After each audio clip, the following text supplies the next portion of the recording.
Saudara-saudaraku yang terkasih di dalam Kristus, selamat pagi. Salam jumpa lagi dalam Sabda Siap Saji, Minggu 26 Oktober 2025, hari Minggu biasa ke-30. Marilah kita berdoa karena Bapa dan Putra dan Roh Kudus. Amin.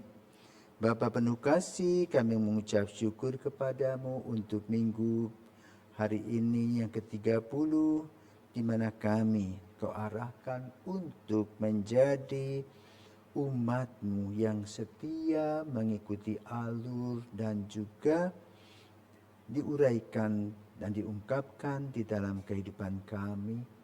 Ajarlah kami agar dapat merasakan damai-Mu, agar kami dapat mengendalikan kekurangan-kekurangan kami, sehingga kami tidak bersombong diri, melainkan belajar rendah hati.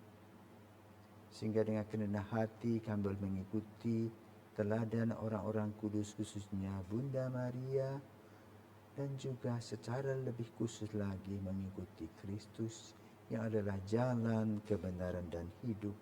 Demi Kristus Putra-Mu dan pengantara kami, kini dan sepanjang masa. Amin. Tuhan bersamamu dan bersama rohmu. Inilah Injil Yesus Kristus menurut Lukas. Dimuliakanlah Tuhan. Sekali peristiwa Yesus mengatakan perumpamaan ini kepada beberapa orang yang menganggap dirinya benar dan memandang rendah semua orang lain. Ada dua orang pergi ke bait Allah untuk berdoa. Yang satu adalah orang Farisi dan yang lain pemungut cukai.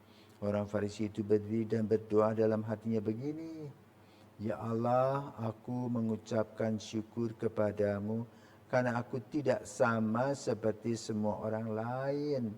Aku bukan perampok, bukan orang lalim, bukan pezina, dan bukan juga seperti pemungut cukai ini.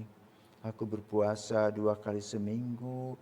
Aku memberikan 1/10 dari segala penghasilanku. Tetapi pemungut cukai itu berdiri jauh-jauh. Bahkan ia tidak berani menengadah ke langit, melainkan ia memukul diri dan berkata, Ya Allah, kasihanilah aku orang berdosa ini.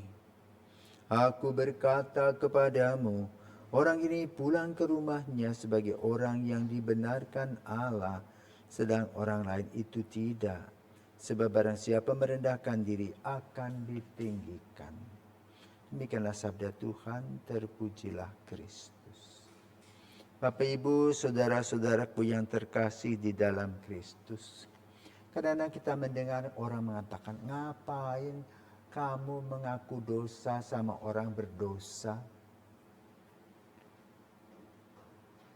Ini sebuah pernyataan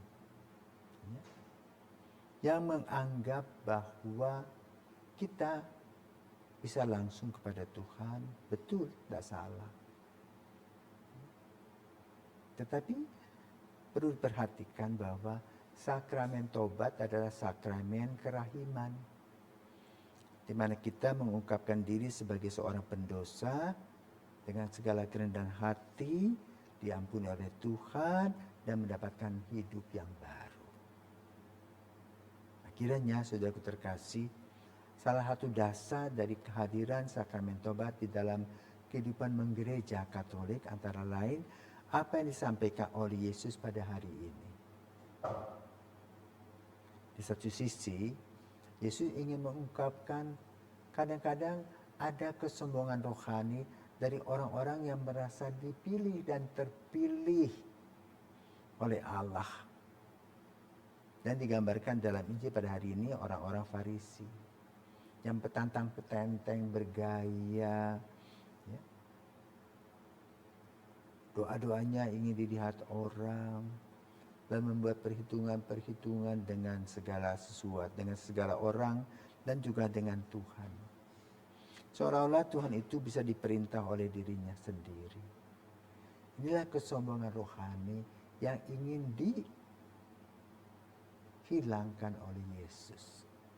Karena apa? Kesombongan rohani juga melahirkan Adam dan Hawa jatuh dalam dosa. Merasa diri lebih hebat. Karena itu kesombongan rohani harus ditiadakan. Karena itu Yesus memberikan kepada kita perumpamaan yang satu orang Farisi, yang satu orang pemungut cukai. Kita ketahui bahwa seorang pemungut cukai adalah orang yang suka korupsi. Mengkorup apa yang bukan haknya. Tapi dia sadar di bait Allah itu sebagai orang berdosa. Ya. Maka lalu dengan dua contoh ini diharapkan kita bisa berefleksi. Ya, bisa merefleksikan diri. Di mana kita harusnya duduk dan berdiri sebagai seorang yang beriman. Yang pasti arahan dari Injil jelas. Bahwa si pemungut cukai yang datang dengan segala kerendah hati seperti orang yang berdosa masuk dalam sakramen taubat.